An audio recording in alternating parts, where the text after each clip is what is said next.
Hola, ¿qué tal? Bienvenidos a Escuela Peruana de Derecho Constitucional. El día de hoy, jueves 17 de mayo, estamos exactamente a un mes de cumplir con el plazo que ha dado el Jurado Nacional de Elecciones, supremo órgano de justicia electoral, para que los diferentes candidatos a la alcaldía, gobernaciones regionales y los correspondientes también regidores puedan presentar sus listas para hacer materia del sufragio que se llevará el próximo 7 de octubre, domingo de 2018.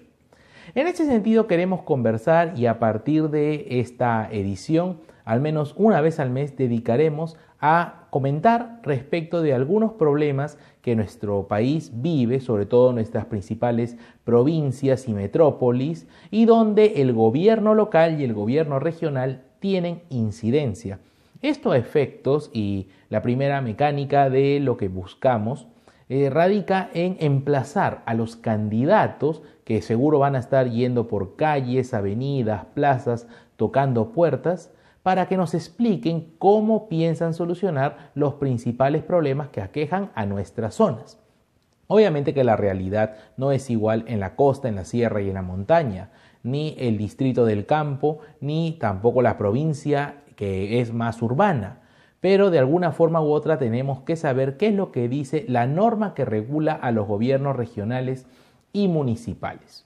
Un poco de historia también queremos relatar y es de que recién desde hace unos 50 años atrás aproximadamente, nuestro país ha tenido un sufragio de manera continua y también de alguna manera respetándose las garantías elementales del voto en lo que corresponde a gobiernos regionales y locales. Precisamente este célebre libro editado por el Jurado Nacional de Elecciones y que generosamente nos permitió obtener un ejemplar, El voto en la historia del Perú, nos recuerda, y nuestros abuelos y también de repente algunos padres recordarán que las elecciones para alcaldes recién se lograron nuevamente democratizar o hacer una realidad en la década de los 60, efectivamente bajo el gobierno de el presidente Belaúnde Terry. Fue en 1963 en la fecha en la cual se expidió el respectivo la respectiva norma que permitió que meses más tarde se llevaran a cabo las primeras elecciones en varias décadas donde la población elegía directamente a sus alcaldes y regidores. Todavía no había la idea del gobernador regional. Precisamente en Lima, nos relata este libro, se vivió una polarización entre las candidaturas de Luis Bedoya Reyes, que luego sería finalmente el ganador de la justa contienda, representando una tendencia de centro, una alianza entre lo que vendría a ser el Partido de la Democracia Cristiana con Acción Popular, el partido de gobierno de Fernando Belaúnde. Y bueno, tuvo como otro candidato a la señora María Delgado de Odría, famosa primera dama del presidente, su esposo Manuel Odría, que aún estaba vivo en el recuerdo a pesar de que bajo la historia se recuerda a Manuel Odría como un golpista en el año 48 que derroca a Bustamante y Rivero. Para el año 50, bueno, obtiene su legitimidad obteniendo el 100% de los votos en un proceso electoral muy cuestionado. Y luego, en el año 56, se alejó del poder convocándose elecciones, siendo relevado en el cargo por Manuel Prado Ugarteche. Pero sí es interesante destacar la dinámica que se realizó durante esta elección del 63, salvo las capitales de provincia donde se dio un sufragio directo, en los pueblos más recónditos, de alguna forma u otra, de menor población, se hizo una interesante actividad, que la población se reuniera en la plaza a manera de cabildo abierto como se estilaba en el virreinato, y en esta ocasión ellos mismos, los pobladores, propusieran a su alcalde y regidores. Obviamente que bajo las circunstancias actuales llevar a cabo eso en la mayor cantidad de distritos no sería muy viable. Tal vez en algunos donde aún persiste una pequeña población pueda concretarse, pero también existe toda una norma electoral la cual nos obliga a tener condiciones iguales en lo que viene a ser la elección de los gobernantes en el ámbito regional y local. Bueno, habiendo repasado un poco la historia reciente, hace 50 años, año 63, y teniendo ya el cuarto proceso en el siglo XXI electoral, es importante llamar a la reflexión en una cuestión que a todos nos está preocupando, sobre todo quienes moramos en las zonas urbanas, y es el tema del tránsito, el tema del transporte. Las alcaldías tienen, provinciales y distritales, la principal tarea de ordenar y autorizar las rutas y el transporte urbano, el transporte que implica no solamente terrestre, sino también fluvial en las zonas donde corresponda, y también otro tipo de transportes menores. En este sentido es importante llamar a la reflexión toda vez de que en nuestra capital y en el Callao la condición del transporte es desbordante. Hay muchos reclamos, denuncias a través de las redes sociales, se transmite en vivo las enormes congestiones que se presentan en grandes avenidas como Javier Prado, como Fawcett, como la Avenida Argentina, entre otras. Ni qué decir de las zonas de La Molina también y lugares aledaños, donde prácticamente el desplazamiento con vehículos propios se convierte en un enorme suplicio del día a día. Ni qué decir también de las horas hombre que se pierden con los transportes públicos, dígase el metropolitano, que ya es incuestionable su necedad por parte del proveedor en mejorar el servicio. La población está disconforme en gran medida con lo que se viene realizando en el sistema metropolitano. Y en el Callao no contamos con ello, pero también eso no quita que existan observaciones. Al respecto, la cuestión del orden del transporte es de las alcaldías municipales, provinciales y distritales. Sobre todo a las provincias le compete autorizar el flujo de transporte público, cústers, combis, entre otras que vemos en las calles, y enormes omnibuses, algunos modernos y menos contaminantes, tienen que obtener su trámite por parte de la municipalidad. Mientras que las municipales distritales, las más pequeñas, autorizan el caso de los mototaxis, que también, querrámoslo o no, se han vuelto una necesidad en muchas localidades de la capital y las provincias del interior del país. En este sentido, hay que llamar a la reflexión en un aspecto. Aparte de ordenar y buscar una solución al enorme tráfico, que creo que no se va a lograr solo con políticos y discursos, también hay que convocar a científicos, matemáticos, por ejemplo, algunos ingenieros de transporte, que existen facultades que forman en esa profesión. También está otra cuestión, y es de que los alcaldes tienen que sumar esfuerzos con el gobierno central. Mucho le pedimos, presidente, ministro, haga algo. En parte podrían apoyar, pero la tarea y la responsabilidad, como decimos, y en este siglo que vamos a presentar de cuestiones municipales, a propósito de emplazar a los candidatos a que, realicen propuestas coherentes, no solamente estén regalando polos, colocando calcomanías y otras cosas que, puede servir sí para un momento, pero no son una propuesta seria política.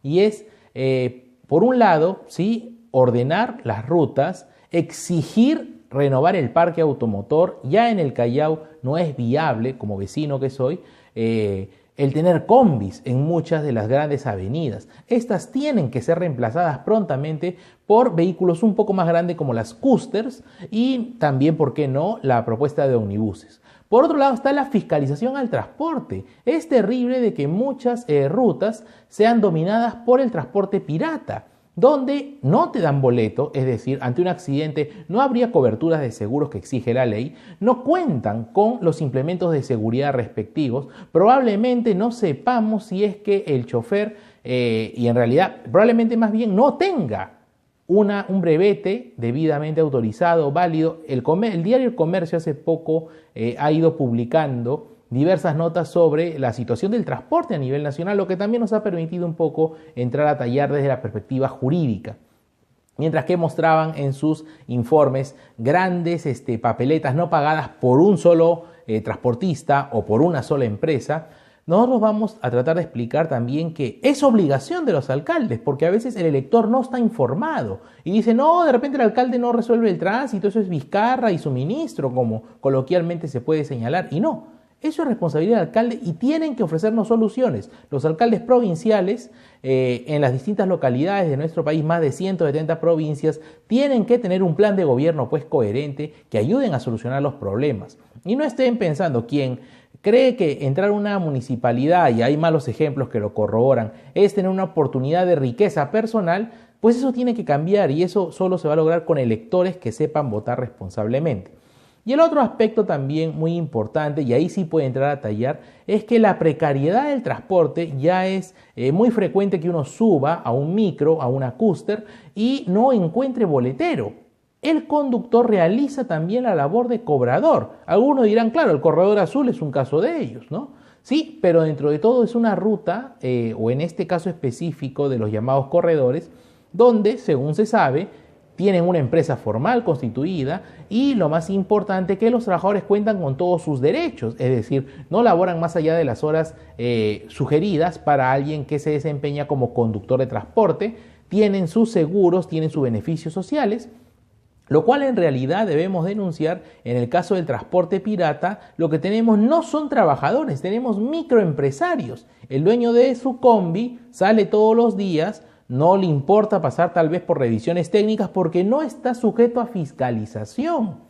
Y las municipalidades, salvo en algunos sectores, no entran a tallar de lleno, en el sentido de hacer respetar los pasajes que corresponden, el medio pasaje, el también respeto a los pasajes de las personas con discapacidad que están libres de ello, debidamente acreditado, el ser transportados con dignidad, porque muchas veces pareciera que el transportista nos hace un favor y nos está brindando un servicio por el cual pagamos y merecemos que se nos trate adecuadamente. No llenar, está bien, en las mañanas muchos ven, no, la combi no entra, uno se trepa, pues hay que exigir que empresas serias, y ahí es cuestión de la municipalidad llevar a cabo acciones adecuadas para invitar a los empresarios a que puedan apostar, tal vez también incluso concediendo algunos créditos, coordinando con los bancos, para que renueven su parque automotor, para que renueven su flota y puedan haber mejores vehículos, más amplios, más adecuados y que ayuden. Mientras más grande el vehículo, menos necesidad de autos particulares o pequeños autos como las combis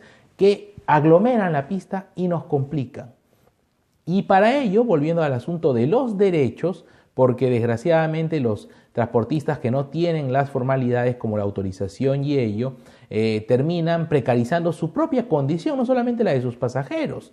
Ante un accidente, ¿qué hospital los va a cubrir si no pagan un seguro? Ante ya un avance en la edad, ¿qué pensión van a tener? Es un problema social que no se está captando y ahí el gobierno municipal es el primero en tratar de llegar a cada transportista para coordinar con el gobierno central qué medidas tomamos.